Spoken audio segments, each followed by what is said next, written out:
TrickLife.com. In this video, I'll show you how to make reflections using Adobe Photoshop CS2 in Windows. First, you'll want to open up the file containing the object that you'd like a reflection for. Make sure that the object is on a separate layer from the background. As you can see here, I have one layer for the background and one layer for the object. Now you'll need to make a copy of the layer containing your object. There's a few ways to do it. One, you can drag the object layer down to the Create a New Layer icon in the Layers palette. You can also right-click on the object layer and go up to Duplicate Layer.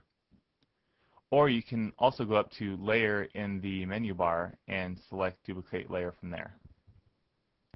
Now I'm going to go ahead and rename this layer Reflection.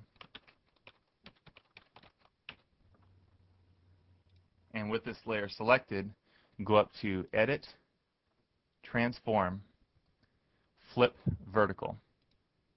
And that should make your second image upside down.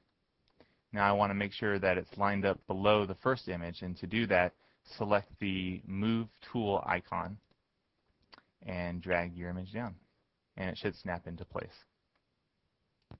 From here, you actually have several options as to what kind of reflection you'd like to make. I'll show you a few of them now. For this first one, I'll try to match the example I had at the beginning of the video. Again, making sure the Reflections layer is selected, go up to Layer, Layer Mask, Reveal All. Now select the Gradient tool from your palette and make sure that you have Linear Gradient selected at the top. Now click your mouse between the object and reflection and drag straight down and release. And that should give you the effect that you're looking for. I also like to lower the opacity a little bit, say maybe 90%. And there is the first example. Now if you decide you don't like the gradient, you can delete it by right-clicking on the Layers palette and clicking Delete Layer Mask. You can also make your reflection blurry, and to do that, go up to Filter, Blur, Gaussian Blur. And this you can play with. If you have the preview button checked, you can see the results right away. 2 pixels is probably a bit much for this, so I'm just going to go down to 1 pixel. Maybe 1.5. There we go. And then click OK, and that's another example. Now I'm just going to click Control-Z to undo that last move, and say you want to have a watery effect to your reflection. And that's pretty easy. You just go up to Filter, Distort, and then go down to Ripple. And unfortunately, this does not have a preview button for you to click, but you can view it here in this window. I'll just zoom in a little bit, and I'm just going to go down to maybe 60%. Probably works. Let me give you a couple extremes. You can go up to, say, 600%, and it's very blurry, but I'm just going to go with 60%.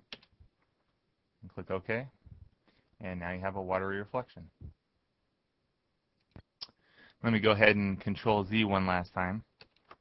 Now the last example I'll give you will change the perspective of the reflection.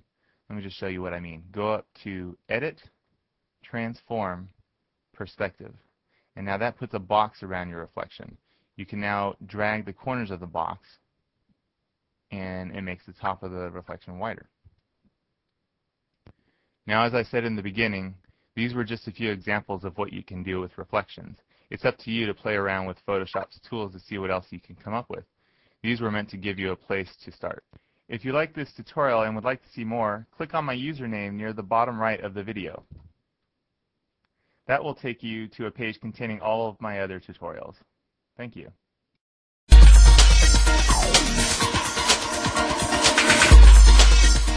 TrickLife.com.